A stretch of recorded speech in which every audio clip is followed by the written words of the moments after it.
In our previous video, we discussed the problems of the gaming industry. These problems, like consolidation, prioritizing profits over customers, are not unique to gaming, but are found in all businesses. But what about the effects on the employees and the company? Gaming in Trouble, The Bungling of IT, Part 2. Welcome to Into the Desert, exploring the wilderness of ideas. Don't forget to hit that like and subscribe button. And if you want to support our channel and our mission of encouraging discussion and not division, please join us on Patreon. The link is in the description. In part one of this video, we discussed the problems of the gaming industry, the layoffs, studio closures and stuff, and how those were related to general business problems that all businesses face.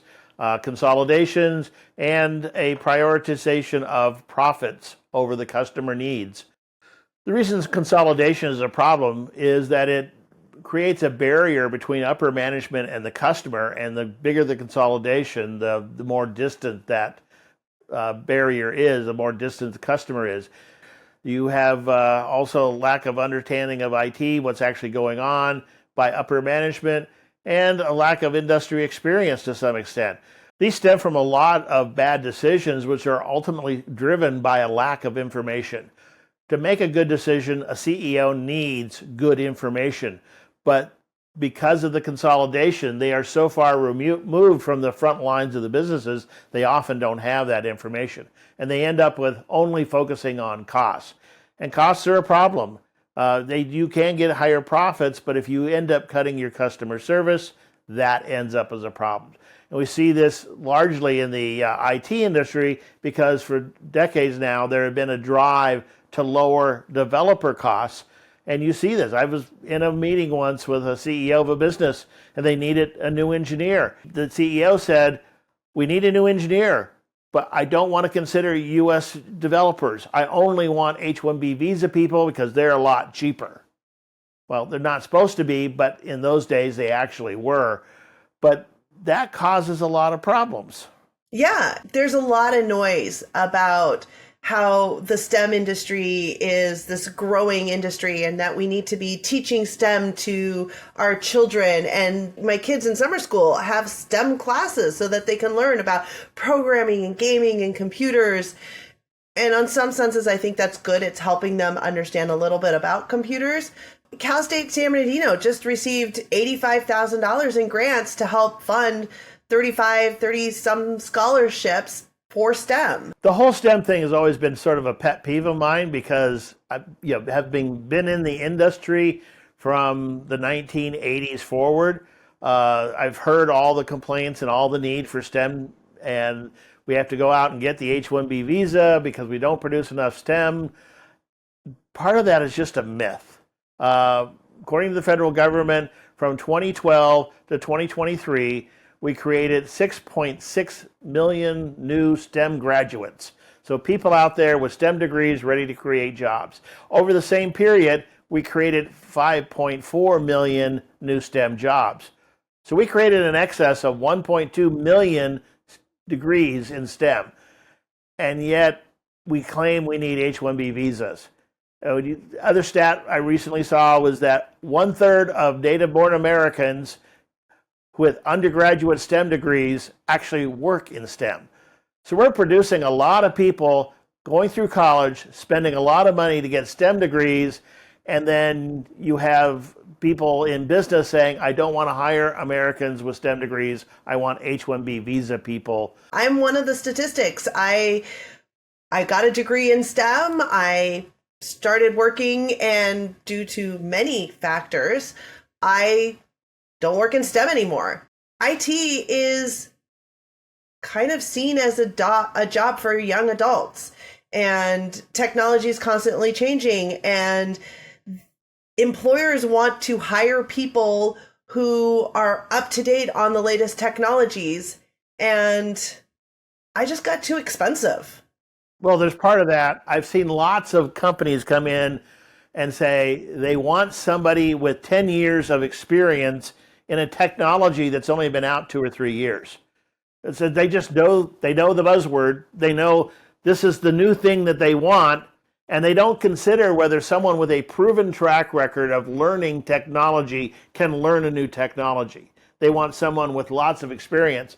So it becomes a lottery system of, did you happen to land on the right technology box and get the technology that's going to be needed in 3 years? Or did you land on a box on a technology that's going to not be prevalent in 3 years? Which actually in any other industry, it wouldn't be a big deal. They just learn the new technology because they've shown that they can do that. But people they want cheap labor out the door that can do the job right away rather than develop the labor up front. Well, and CEOs love buzzwords, right? Yeah. That's the one thing I've seen consistently in my career is it's all about the buzzwords, right? And cloud computing and lean technology, and the list can go on and on and on. And I could be here an entire video of the buzzwords. And that focus is very highly on the IT side of things because, these young developers always want to do something new and on bleeding edge stuff.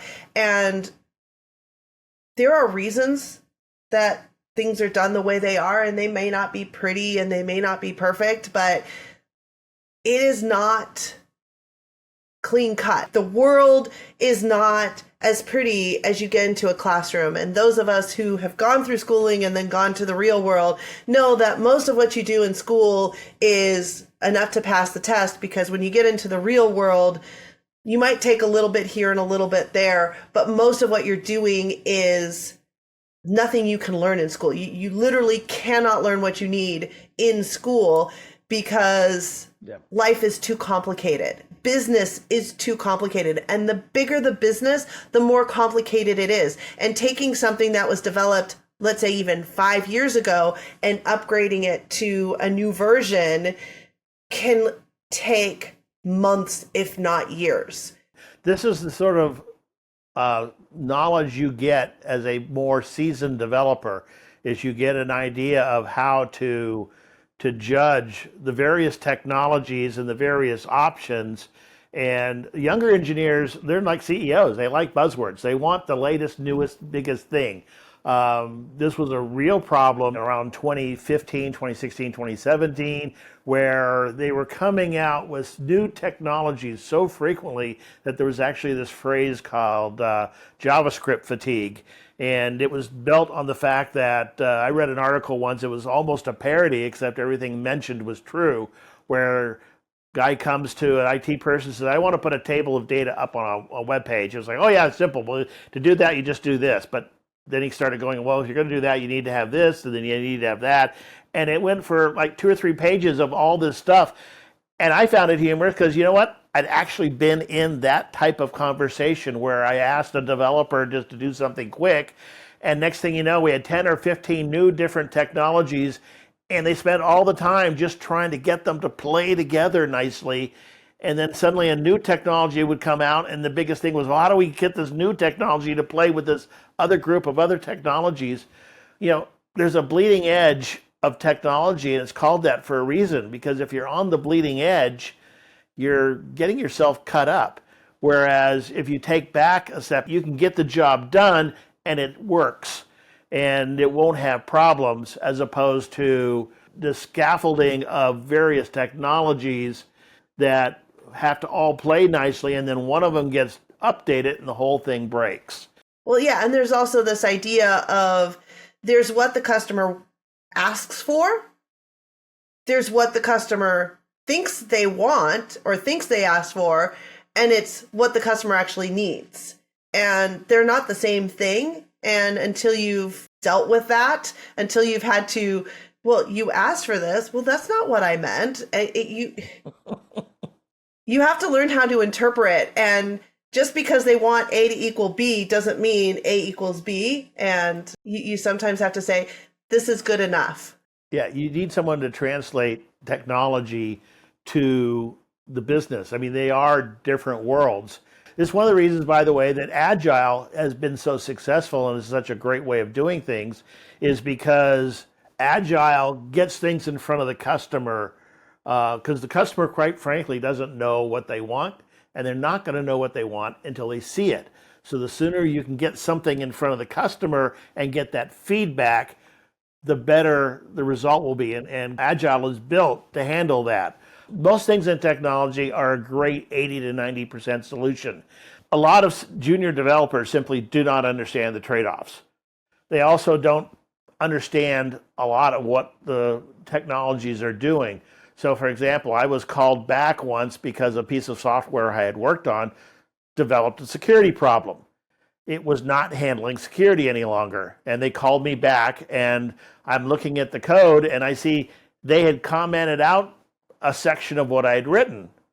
Okay, I asked them, well, why was this commented out? And he said, well, the other developer didn't know what it did, so he just commented it out. What that piece of code did was turn the security on. So when he commented it out, not knowing what it did, he turned off security. Yeah, that's the problem you get when you have code written by junior developers or modified or managed by junior developers that don't really understand what it's doing. There's also a problem with senior management. They also don't understand IT, and therefore they have a hard time managing the developers underneath them. Yeah. One of my jobs I was hired for, I went in first day of work and I'm meeting with my manager, getting expectations set. And she's like, really don't know what your job is. I just know we need help with technology. And so I need you to help us with technology. Like, yeah, you see that with a lot of the cost saving modes now. One of the trends is to go through and get rid of middle management. Upper management somehow always thinks they're vital and necessary. And of course, the frontline workers are necessary. But that middle management part, well, we don't need middle management. What do they do anyway? And so they get rid of middle management, not realizing that that's the communication funnel up and down. The purpose of middle management is to take what the execs do and send it down, and take what the employees' information and send it up. Yeah. Well, and in my career, I have 3 times been promoted up to management during a restructure when they said, okay, we changed how we're going to work and we need these tiers and we're going to have this be nice and clean. And so I got promoted up to middle management. And then a year or 2 later, we're cutting costs, layoff. They want to cut you out because employees are the most expensive resource of any company. Yeah, and particularly your employees who have been around a lot. When you get rid of your upper level, quote, costly employees, you're also getting rid of your employees that have the most industry experience, the most direct experience with how things run. You see this, and this is a classic problem with gaming. They come in and they buy out the smaller studio because they like that game. That game was really successful last year or the last couple of years. They buy the studio, they take over, they begin to get rid of all the more expensive people. And some of the people that leave are the people who actually know how to make that game and know why that game was successful. They lose that expertise. They then publish the game in its new format, and for some reason, nobody likes it. And I think that is a universal problem. You know, you have people who understand why things are the way they are. One of the biggest things that I would do when I started any job is I would try to figure out the landscape, right? I want to know who are the people, what is the process, why is the process the way it is? Why are we doing things this way? Either one, I find out that okay, we're doing things for the wrong reason. There's the old story of you have this daughter who's watching her mom cook a ham. She always cuts the bottom off of the ham and puts it in the oven. And she's like, Mom, why are you cutting the bottom off the ham? And she's like, I don't know. Your grandmother always did it. Why don't you go ask her? So the little girl goes to her grandmother and says, Grandma, why has Mom always cut the bottom off the ham? And the grandma's like, I don't know why your mom did it. I always did it because it didn't fit in the oven otherwise. So, you know, you find out sometimes it's like, oh, we don't need to do that anymore. And you can now save something because you find out why, or you find out, oh, no, if we don't do this, like your security problem, right? If we don't do this piece of code, there's no security. Okay, good. I'll remember that. I'm going to make sure we always do that. And so it's really important to know why you're doing things so you know what's important and what's not. Yeah. And when you have consolidation, then you get these offshore people who literally are told not to go into that level of detail. I've worked with so many offshore employees, and there's good and bad to all of them. But one of the consistent things I've seen is they're not allowed to ask why. They're just, this is what you want me to do, and I'm just going to do it, kind of like a copy machine. You put the copy in and it puts exactly what you sent it back out. And if there's a mistake, garbage in, garbage out.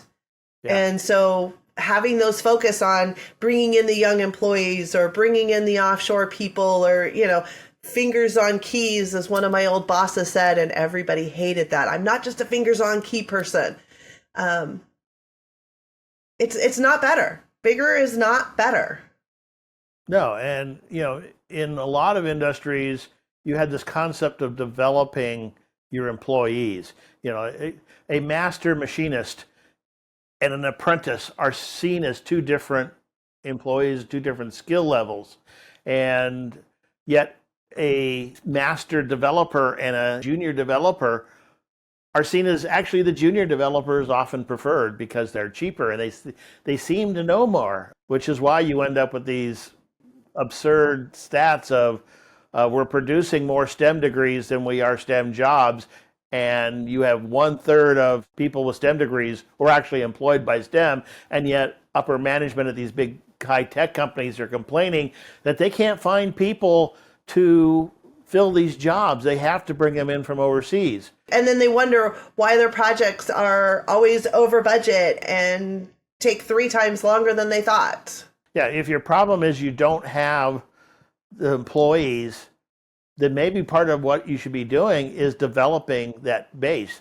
If you don't hire the people that come out of universities in this country, then why should the universities in this country produce the people?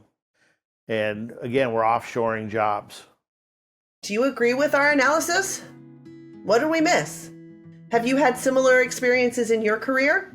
Are you in the 2/3 of people with a STEM degree that is not working in STEM? Tell us your story. We'd love to read your comments and respond to many of them. And if you've made it this far in the video, thank you. Please consider watching one of our other videos and supporting our channel on Patreon. Thank you for watching Into the Desert, exploring the wilderness of ideas.